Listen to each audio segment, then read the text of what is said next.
Ciao e bentornati!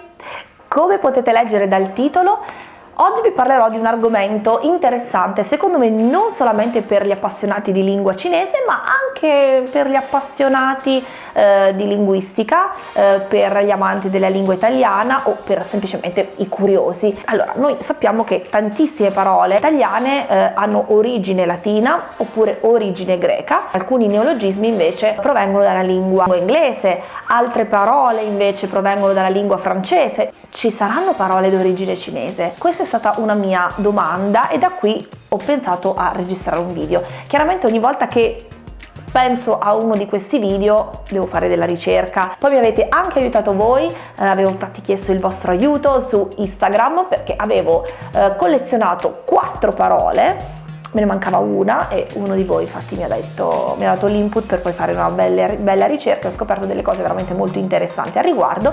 Comunque, bando alle ciance, so che siete super curiosi, quindi parola numero 1. Una delle parole di origine cinese che utilizziamo veramente spessissimo è cin cin, quando appunto brindiamo.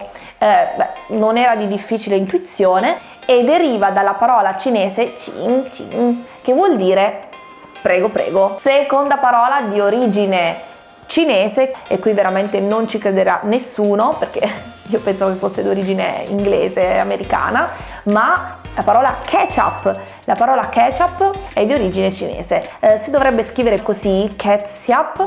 È incredibile, io convinta, ma penso anche qualcuno di voi si starà stupendo, magari pensava che fosse di origine americana, inglese, e invece no, è cinese. Un'altra parola, qui anche non ci dobbiamo stupire perché appunto è un prodotto asiatico e sto parlando del tofu. Il tofu è una parola di origine cinese, infatti in cinese tofu si dice tofu.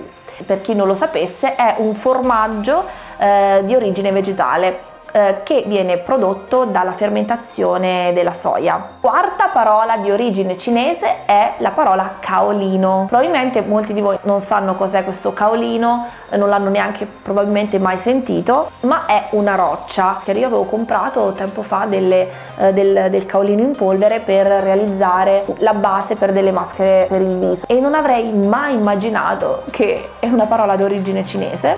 In cinese si pronuncia Kaolin e la traduzione letteraria è collina alta.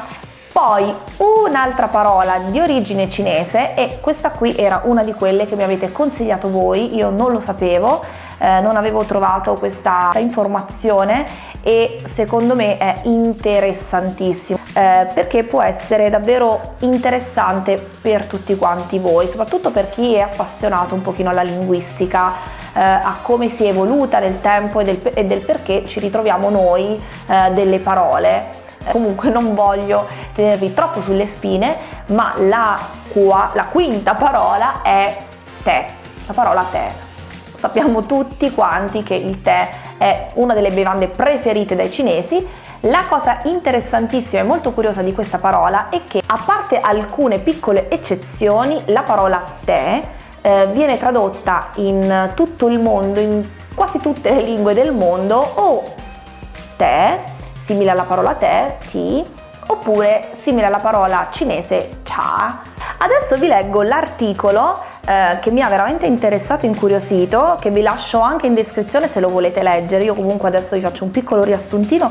Entrambe le versioni, quindi sia tè che cha, provengono dalla Cina. Il modo in cui si sono diffusi in tutto il mondo offre un chiaro quadro di come funzionava la globalizzazione prima della globalizzazione. La parola che suona come cha si diffuse via terra, lungo la via della seta. Invece le parole che ricordano il suono tè si diffusero via mare, nello specifico dai commercianti olandesi. In Cina ci sono tantissimi dialetti e nella zona costiera del Fujian, dove approdavano le navi degli olandesi, lì la parola tè veniva detta appunto tea. Ma comunque vi consiglio di leggere anche l'articolo perché è veramente molto interessante. Comunque spero che questo video vi sia stato utile, vi abbia dato comunque qualche spunto di riflessione, di studio. Io con questo vi saluto, vi mando un abbraccio e un bacio e zaijian, bye bye!